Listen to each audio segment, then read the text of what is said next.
agar lebih cepat sampai kita lewat jalur alternatif aja ya. Kalau sesuai jalur aplikasi macet parah. Di tengah kemacetan yang melumpuhkan kota dan waktu yang terus berlari tanpa ampun, seorang gadis ojol harus membuat keputusan yang tidak mudah. Tetap mengejar pekerjaannya atau mempertaruhkan segalanya demi membantu seorang pria asing yang sedang dikejar ketakutan terbesar dalam hidupnya. Ia tidak tahu siapa pria itu, tidak tahu seberapa besar konsekuensi yang akan ia tanggung. Tapi satu pilihan kecil yang ia ambil hari itu justru membuka rahasia besar, mengubah takdir, dan mempertemukannya dengan kisah yang tak pernah ia bayangkan sebelumnya. Di tengah bisingnya kota yang tak pernah berhenti, ada kisah sederhana yang mungkin akan mengubah cara pandangmu tentang kebaikan dan takdir. Tentang seorang gadis ojol yang hanya ingin bertahan hidup, tapi justru tanpa sadar mengubah hidup orang lain dan dirinya sendiri selamanya. Cerita ini bukan sekadar tentang cinta, tapi tentang pengorbanan yang tak terlihat dan kebaikan yang kembali di waktu tak terduga. Sebelum kita lanjut, dukung channel ini dengan like, subscribe, dan share agar lebih banyak orang bisa merasakan kisah penuh makna seperti ini. Pagi itu, langit masih abu-abu ketika Rina sudah terbangun. Bukan karena ia ingin, tapi karena hidup tidak pernah memberinya pilihan untuk bermalas-malasan. Di sudut kamar kontrakan sempitnya, suara batuk ibunya terdengar pelan namun menyayat. Rina langsung bangkit, menghampiri, dan menggenggam tangan yang semakin kurus itu. "Bu, Rina cari uang dulu ya hari ini. Nanti Rina beliin obat," ucapnya lembut, meski hatinya dipenuhi rasa cemas. Ibunya hanya tersenyum lemah. Senyum yang justru membuat dada Rina terasa semakin sesak. Di atas meja kecil ada beberapa lembar tagihan. Obat, sewa kontrakan, listrik, semua menumpuk seperti beban yang tidak pernah selesai. Rina menarik napas panjang. "Ya Allah, hari ini aja, tolong jangan biarkan aku pulang tanpa hasil." Ia mengenakan jaket ojolnya yang sudah sedikit pudar, helm yang sudah penuh goresan, motor tua yang sering mogok.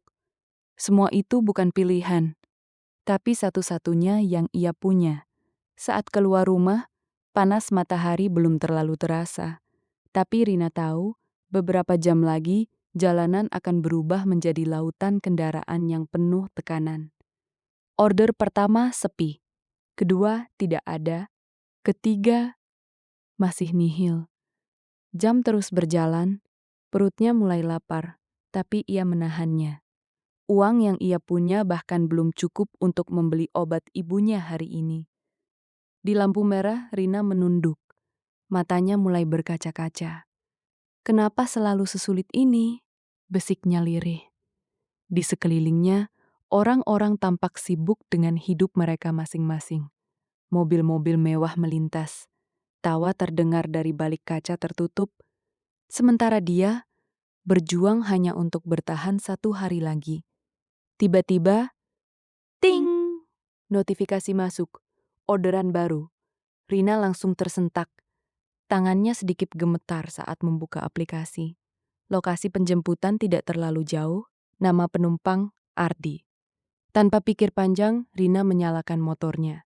Ia tidak tahu bahwa order sederhana ini bukan hanya akan mengubah harinya, tapi akan mengubah seluruh hidupnya. Rina memacu motornya menuju titik penjemputan dengan sisa harapan yang ia genggam erat.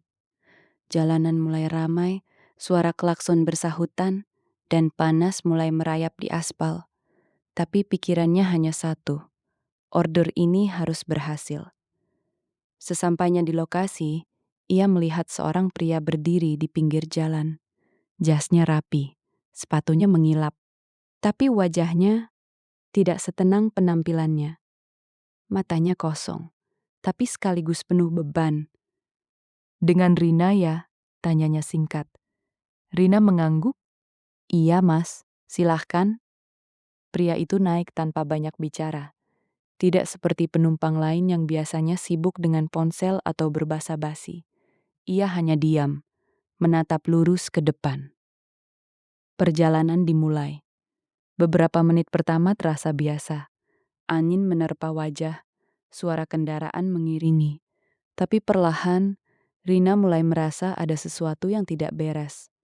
Dari kaca spion, ia melihat pria itu berkali-kali mengecek jamnya.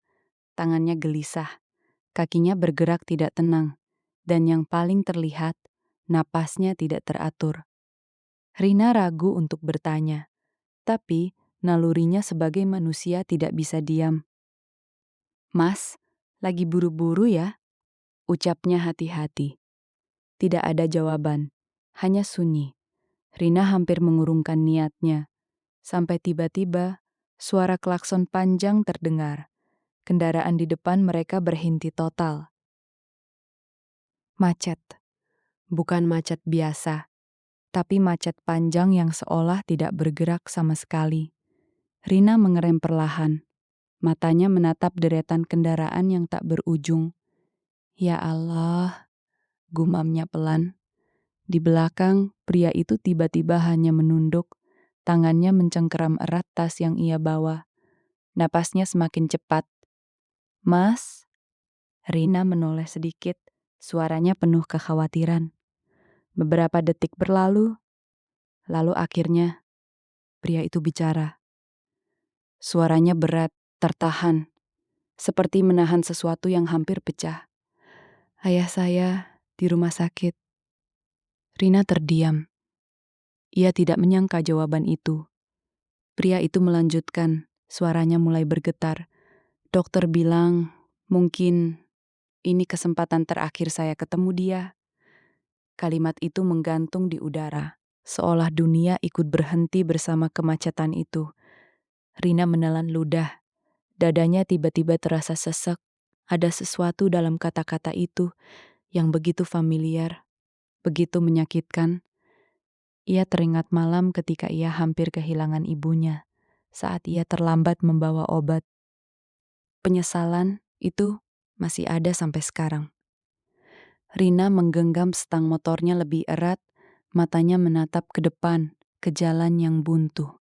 Lalu perlahan, ia berkata, "Mas, kalau kita tetap di sini, kita nggak akan sampai tepat waktu." Pria itu tidak menjawab, tapi matanya perlahan terangkat. Untuk pertama kalinya, tatapan mereka bertemu lewat kaca spion.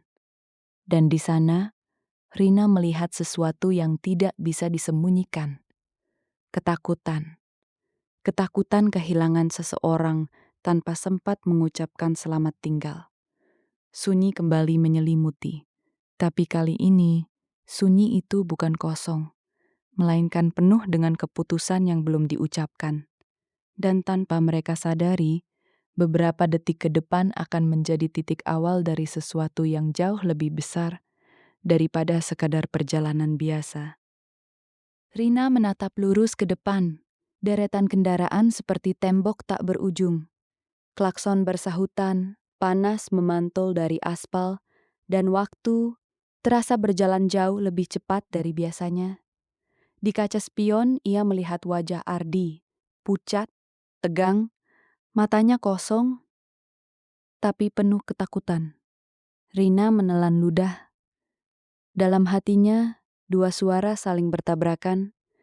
Jika ia tetap di sini, perjalanan ini akan gagal. Jika ia mencari jalan lain, risikonya besar.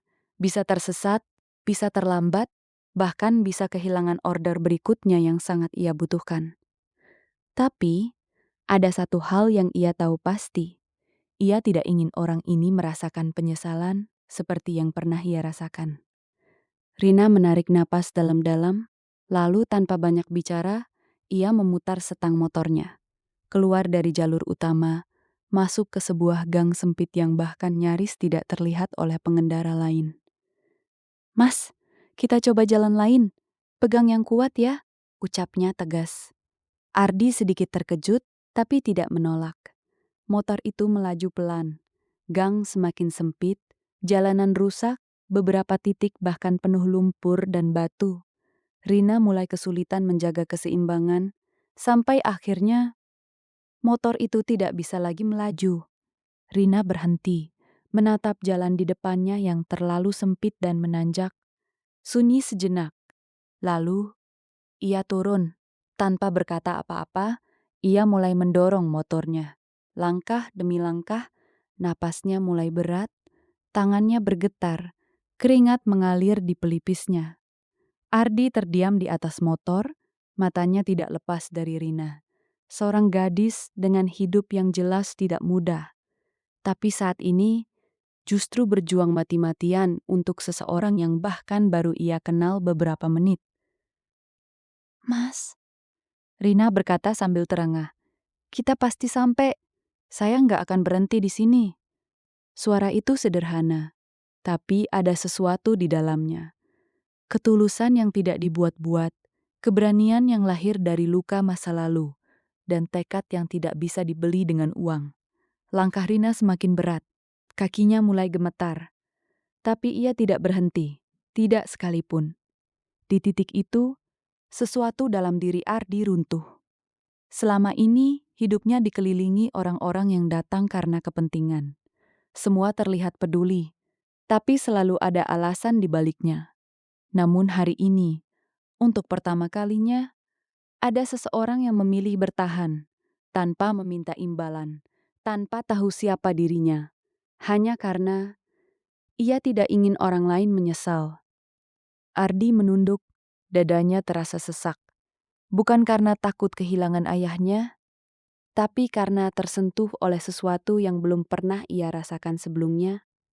Ia perlahan berkata, suaranya lirih. Kenapa kamu mau sejauh ini bantu saya? Rina berhenti sejenak, mengusap keringat di wajahnya, lalu menjawab pelan, karena saya tahu rasanya terlambat. Kalimat itu sederhana, tapi menghantam tepat ke hati. Dan di saat itulah, Ardi jatuh hati. Bukan karena penampilan, bukan karena keadaan, tapi karena ia melihat seseorang yang tetap memilih berbuat baik, bahkan saat hidupnya sendiri sedang tidak baik-baik saja. Perjalanan itu belum selesai, tapi bagi Ardi, sesuatu yang jauh lebih besar baru saja dimulai. Setelah perjuangan melewati gang sempit yang melelahkan, akhirnya jalan mulai terbuka. Rina segera menyalakan kembali motornya dan melaju secepat yang ia bisa.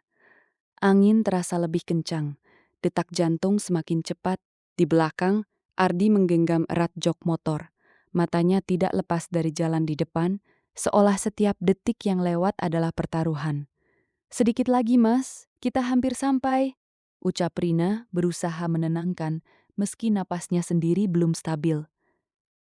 Gedung rumah sakit akhirnya terlihat. Tanpa menunggu lama, Rina langsung menghentikan motor di depan pintu masuk. Ardi turun dengan tergesa, bahkan hampir terjatuh. Terima kasih, ucapnya cepat, nyaris tak terdengar. Lalu ia berlari masuk, begitu saja. Rina tetap di tempatnya. Tangannya masih menggenggam setang. Tubuhnya lemas, nafasnya berat, keringatnya belum kering. Tapi kini berganti dengan rasa hampa. Ia menatap pintu rumah sakit, entah kenapa hatinya ikut gelisah. Beberapa menit berlalu, orang-orang lalu lalang, suara ambulans datang dan pergi. Tapi bagi Rina, waktu terasa lambat, sangat lambat. Ia turun dari motor, duduk di bangku panjang dekat pintu masuk, matanya kosong menatap lantai. Tiba-tiba, suara tangisan pecah dari dalam lorong. Keras, menusuk. Rina refleks menoleh. Seorang wanita berlari keluar dari ruangan. Wajahnya penuh air mata. Tubuhnya hampir tidak kuat berdiri. Ibu? Suara seseorang terdengar dari dalam. Rina berdiri pelan. Jantungnya mulai berdebar. Beberapa detik kemudian, Ardi keluar. Langkahnya gontai. Matanya merah. Wajahnya hancur. Ia berhenti di tengah lorong, seolah dunia di sekitarnya menghilang. Lalu, perlahan, ia jatuh terdukuk. Tanpa suara, tanpa teriakan. Hanya diam, dengan air mata yang terus mengalir. Rina membeku di tempatnya. Ia tahu, tanpa perlu dijelaskan. Ia tahu, mereka terlambat. Hanya beberapa menit, tapi cukup untuk mengubah segalanya. Dada Rina terasa sesak. Kenangan lama tiba-tiba muncul. Malam ketika ia terlambat membeli obat untuk ibunya. Malam ketika ia hampir kehilangan segalanya. Air matanya mulai jatuh. Tanpa sadar, kakinya melangkah mendekat. Perlahan, ragu, tapi pasti. Ia duduk di samping Ardi. Tidak mengatakan apa-apa. Tidak mencoba menenangkan dengan kata-kata kosong. Hanya hadir. Dalam diam. Beberapa saat kemudian, Ardi menunduk lebih dalam. Tangannya menutup wajahnya, dan untuk pertama kalinya, ia menangis tanpa menahan diri. Rina hanya diam, matanya ikut basah. Di tengah dunia yang penuh suara, mereka berdua tenggelam dalam kesunyian yang sama. Kesunyian kehilangan, kesunyian penyesalan. Beberapa saat kemudian, Ardi berkata pelan, hampir tak terdengar. Saya hampir sampai. Kalimat itu terputus, seperti hatinya yang juga patah. Rina menoleh. Dengan suara lembut, ia berkata, "Mas, setidaknya Mas sudah berusaha." Ardi menggeleng pelan. Air matanya jatuh lagi. Tapi, saya tetap terlambat. Rina terdiam. Ia tahu, tidak ada kata yang bisa benar-benar menyembuhkan luka itu. Tapi ia tetap di sana. Tidak pergi, tidak meninggalkan. Karena kadang, yang paling dibutuhkan seseorang bukanlah solusi, melainkan seseorang yang memilih untuk tetap tinggal saat dunia terasa runtuh. Dan di momen itu, tanpa mereka sadari, ikatan yang jauh lebih dalam mulai terbentuk. Bukan karena kebahagiaan, tapi karena luka yang mereka rasakan bersama. Hari-hari setelah kejadian di rumah sakit terasa berjalan lambat bagi Rina. Ia kembali ke rutinitasnya, mengantar penumpang, menahan lapar, dan berusaha mengumpulkan uang untuk pengobatan ibunya. Namun, ada satu hal yang berbeda. Pikirannya sering kembali ke hari itu. Ke wajah Ardi yang hancur, ketangisan yang ia dengar, dan keperasaan aneh yang tertinggal di hatinya, yang tidak bisa ia jelaskan. "Kenapa aku kepikiran terus?" gumamnya pelan saat berhenti di lampu merah. Ia menggeleng, mencoba fokus kembali. Hidupnya terlalu berat untuk memikirkan hal-hal yang tidak pasti. Sampai suatu siang, ponselnya berdering. Nomor tidak dikenal. Rina ragu, tapi tetap mengangkat. "Selamat siang, apakah ini dengan Rina?" Suara seorang wanita terdengar formal. "Iya, saya sendiri. Kami dari perusahaan Ardi Group. Bapak Ardi ingin bertemu dengan Anda. Apakah Anda bisa datang hari ini?" Rina terdiam. Jantungnya langsung berdebar kencang. Saya?" Suaranya hampir tidak keluar. "Iya, kami sudah mengirimkan alamatnya. Mohon kehadirannya." Telepon terputus. Rina menatap layar ponselnya. Tangannya gemetar. Ardi mencarinya? Untuk apa? Rasa penasaran bercampur takut memenuhi pikirannya. Namun akhirnya, ia memutuskan datang. Gedung itu menjulang tinggi. Kaca-kaca besar memantulkan bayangan dirinya yang sederhana. Jaket ojolnya terasa semakin lusuh. Sepatunya terasa semakin usang. Rina menelan ludah. "Apa aku salah tempat?" bisiknya pelan. Dengan langkah ragu, ia masuk. Interiornya mewah, bersih, sunyi. Orang-orang berlalu lalang dengan pakaian rapi, tatapan mereka sempat tertuju pada Rina, membuatnya semakin tidak percaya diri. Sampai akhirnya, seorang resepsionis menghampirinya. "Rina, silahkan ikut saya." Rina hanya mengangguk, langkahnya terasa berat, jantungnya seperti ingin keluar dari dadanya. Pintu besar di depannya terbuka, dan di sana, Ardi berdiri. Dengan jas hitam rapi, tatapan tenang, namun kali ini ada sesuatu yang berbeda, lebih hangat, lebih dalam. Rina terdiam. Ia hampir tidak mengenali pria yang beberapa hari lalu duduk hancur di lantai rumah sakit. "Mas," ucapnya pelan. Ardi melangkah mendekat. "Terima kasih sudah datang," katanya lembut. Rina menunduk. "Saya cuma memenuhi panggilan." Beberapa detik hening. Lalu Ardi berkata pelan, "Hari itu saya kehilangan ayah saya. Rina menggigit bibirnya. Kenangan itu kembali terasa berat. Tapi Ardi melanjutkan, kalau bukan karena kamu, saya bahkan tidak sempat melihat beliau untuk terakhir kali. Rina langsung menggeleng. Jangan bilang begitu, Mas. Saya cuma... Tidak, potong Ardi tegas. Tapi lembut. Ia menatap Rina dalam. Saya punya banyak orang di sekitar saya. Banyak yang terlihat peduli. Tapi hari itu, hanya kamu yang memilih tetap tinggal saat kamu punya banyak alasan untuk pergi. Rina terdiam. Kata-kata itu terasa terlalu berat untuknya. Ardi mengambil napas pelan, lalu berkata sesuatu yang membuat waktu seolah berhenti. Untuk pertama kalinya dalam hidup saya, ada seseorang yang memperlakukan saya sebagai manusia, bukan sebagai siapa saya atau apa yang saya miliki. Sunyi, tatapan mereka bertemu, dan di sana, Rina melihat sesuatu yang belum pernah ia lihat sebelumnya. Ketulusan. Dari seseorang yang memiliki segalanya, Ardi melanjutkan. Saya ingin membalas kebaikan kamu. Rina langsung menggeleng cepat. Mas, saya nggak butuh balasan. Tolong dengarkan dulu, ucap Ardi pelan. Ia tersenyum tipis. Saya ingin kamu bekerja di sini. Rina terkejut, matanya membesar. Saya? Iya, kamu tidak perlu lagi kerja di jalan. Saya akan pastikan kamu dan ibumu hidup lebih baik. Rina membeku.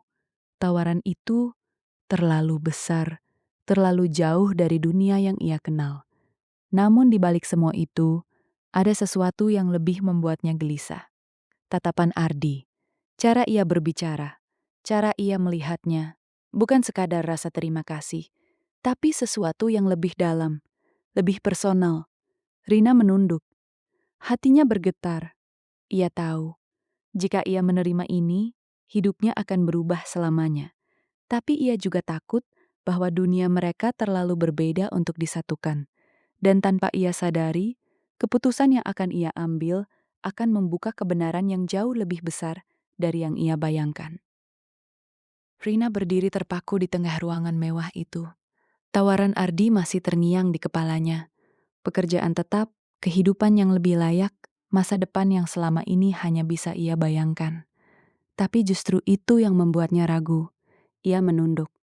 Mas, dunia kita beda, ucapnya pelan, hampir berbisik. Saya cuma ojol, hidup saya biasa aja, saya nggak mau jadi bahan omongan orang di sekitar Mas. Ardi terdiam, tatapannya tidak berubah, tidak ada keraguan. Kalau kamu pergi sekarang, saya nggak akan paksa, katanya tenang. Tapi satu hal yang perlu kamu tahu, saya tidak melihat kamu dari pekerjaanmu. Rina menggenggam tangannya sendiri. Hatinya bergetar.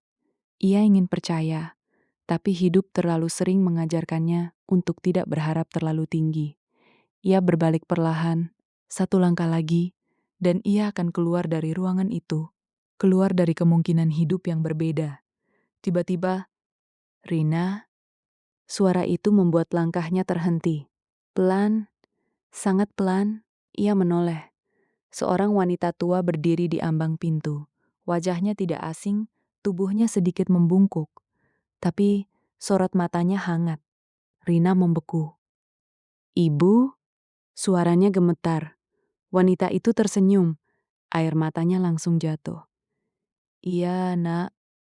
Rina langsung berlari, memeluk wanita itu erat. Tangisnya pecah. Ibu kerja di sini?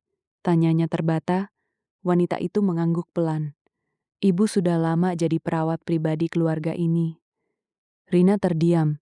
Perlahan, ia menoleh ke arah Ardi. Jantungnya mulai berdebar lebih kencang. Ada sesuatu yang terasa janggal. Ardi melangkah mendekat. Wajahnya berubah. Lebih serius, lebih dalam. Rina, ada satu hal yang belum kamu tahu. Suasana mendadak hening. Udara terasa berat. Ayah saya, suara Ardi mulai bergetar, adalah orang yang selama ini membiayai pengobatan ibumu. Dunia Rina seolah berhenti. Matanya membesar. Mas, apa? Ibunya menggenggam tangan Rina. Air matanya jatuh tanpa henti. Waktu kamu masih kecil, Kita hampir kehilangan segalanya, ucap ibunya pelan. Dan ada seseorang yang datang menolong kita tanpa mau dikenal. Rina mulai mengingat potongan-potongan masa lalu yang samar. Seseorang yang membantu tapi selalu menghilang sebelum sempat dikenali. Orang itu, lanjut ibunya, adalah ayahnya Mas Ardi. Rina jatuh terduduk. Air matanya mengalir deras, tangannya gemetar. Semua terasa seperti mimpi. Selama ini, ia berjuang sendirian. Padahal ada seseorang yang diam-diam menjaganya. Tanpa pamrih, tanpa nama. Ardi menunduk. Air matanya ikut jatuh. Hari itu, kamu berjuang mati-matian supaya saya bisa sampai. Padahal, tanpa kamu, sadar kamu sedang membalas kebaikan ayah saya. Rina menangis, lebih dalam dari sebelumnya. Bukan hanya karena terkejut, tapi karena menyadari sesuatu yang begitu besar. Semua ini bukan kebetulan. Semua ini seperti lingkaran takdir yang akhirnya bertemu. Ardi mendekat perlahan, berhenti di depan Rina. Dengan suara pelan, namun penuh makna, ia berkata, "Mungkin kita dipertemukan bukan tanpa alasan, sunyi. Hanya suara tangis yang tersisa." Lalu Ardi melanjutkan, hampir berbisik, "Saya tidak hanya ingin membalas kebaikan dia, tapi saya juga tidak ingin kehilangan kamu." Rina mendenyali wajahnya, matanya basah, hatinya bergetar. Di titik itu, ia sadar ini bukan lagi tentang perbedaan dunia, bukan tentang status, bukan tentang masa lalu, tapi tentang dua orang yang dipertemukan oleh kebaikan dan dipersatukan oleh takdir yang tidak pernah mereka rencanakan. Dan untuk pertama kalinya dalam hidupnya, Rina tidak merasa sendirian lagi. Hidup sering terasa tidak adil. Kita memberi dengan tulus, tapi tidak selalu melihat hasilnya. Kita berjuang sendirian, tanpa tahu apakah semua itu akan berarti sesuatu di masa depan. Namun kisah ini mengajarkan satu hal yang sederhana, tapi dalam, bahwa kebaikan tidak pernah benar-benar hilang. Ia mungkin berputar jauh, tersembunyi dalam waktu, bahkan terasa seperti dilupakan. Tapi pada akhirnya, ia akan kembali. Kadang dalam bentuk yang tidak kita sangka, di waktu yang paling kita butuhkan. Rina tidak pernah tahu bahwa setiap tetes keringat dan pengorbanannya adalah bagian dari cerita besar yang sedang disusun untuknya. Dan Ardi tidak pernah menyangka bahwa di tengah kehilangan terbesarnya, ia justru menemukan seseorang yang mengisi kekosongan itu. Jadi, jika hari ini kamu sedang berjuang, tetaplah berbuat baik, meski tak ada yang melihat, meski tak ada yang membalas. Karena suatu hari nanti, kebaikan itu akan menemukan jalannya kembali kepadamu. Terima kasih sudah menonton sampai akhir. Jangan lupa like, subscribe, dan share agar lebih banyak orang bisa merasakan kisah penuh makna seperti ini. Sampai jumpa di video berikutnya.